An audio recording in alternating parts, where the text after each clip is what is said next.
Buvo labai sunku tvarkytis su savo baimėmis. Gyvenime kartojosi dalykai ir situacijos ir nerasdavau atsakymų.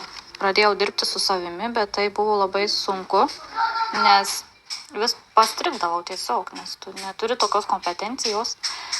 Ir taip žingsnis po žingsnio priėjau iki šios terapijos. Labai džiaugiuosi. Labai keistas jausmas, tas lengvumas. Norėčiau, kad šita būsena išliktų kiekvieną dieną. Įsivaizdavau truputėlį kitaip šitas terapijas. Labiau gal kaip psichologų kabinetą klausimų ir atsakymų valandėlę, bet tai iš tikrųjų yra labai gilu. Ir tie potyriai, kurie pereina per kūną, ir tas proto aiškumas, ir tas proto praplėtimas, tai yra labai stipru ir labai džiaugiuosi ir labai dėkinga esu Ingai už jos tokį darbą, už jos buvimą apskritai tokiu žmogumi, kuris gali padėti ištraukti ir pripildyti širdį geresnių dalykų ir pamatyti, ko tau trūko ir ko sau neleidai ir nedavei. Tai esu labai laiminga.